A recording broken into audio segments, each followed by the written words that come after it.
திருமணமான ஒரு வருடத்திலேயே உயிரிழந்த கணவர், இரண்டாவது திருமண நாளில் ஸ்ருதி செய்த செயல். சின்னத்திரை வெள்ளித்திரை எதுவாக இருந்தாலும் உள்ளே நுழைந்த அனைவருக்கும் நல்ல எதிர்காலம் அமைவது கிடையாது. சிலருக்கு உடனே வாய்ப்பு கிடைத்தாலும் பலர் நிறைய போராட்டத்திற்கு பிறகுதான் ஒரு பெரிய இடத்தை அடைகிறார்கள். அப்படி சன் டிவியின் நாதஸ்வரம் தொடரில் ராகினி வேடத்தில் நடித்ததன் மூலம் பிரபலம் அடைந்தவர் ஸ்ருதி சண்முக பிரியா. இந்த தொடருக்கு பிறகு பாரதி கண்ணம்மா, வாணி ராணி போன்ற பல சீரியலில் நடித்தார். ஆனால் பெரிய ரீச் இல்லை.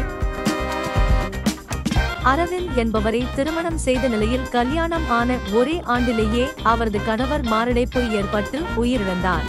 கணவர் இழப்பில் இருந்து கொஞ்சம் கொஞ்சமாக வெளியே வந்த ஸ்ருதி இப்போது சன் டிவியில் ஒளிபரப்பாகும் லட்சுமி தொடரில் நடித்து வருகிறார். இந்த நிலையில் அவர் தனது இரண்டாவது திருமண நாளை கேக் வெட்டி கொண்டாடியுள்ளார். அந்த புகைப்படத்தை இன்ஸ்டாவில் பதிவிட்டு ஒரு எமோஷனல் பதிவு போட்டுள்ளார். அதில் அவர் முதல் முறையாக நீ இல்லாமல் திருமண நாளை கொண்டாடி வருகிறேன். நீ என் அருகில் இருப்பதாக நான் நினைக்கிறேன். இந்த உலகம் நீ இல்லாத திருமண நாளை கொண்டாடுவதாக கூறினாலும் நீ என் பக்கத்திலேயே இருப்பது போல நான் நினைக்கிறேன். நீ எப்போதுமே என் அருகில் இருப்பாய் என்று முழுமையாக நம்புகிறேன் என பதிவு போட்டுள்ளார் ஸ்ருதி. தொடர்ந்து சினிமா செய்திகள் பார்க்க நமது சேனலை சப்ஸ்கிரைப் பண்ணுங்க. நன்றி.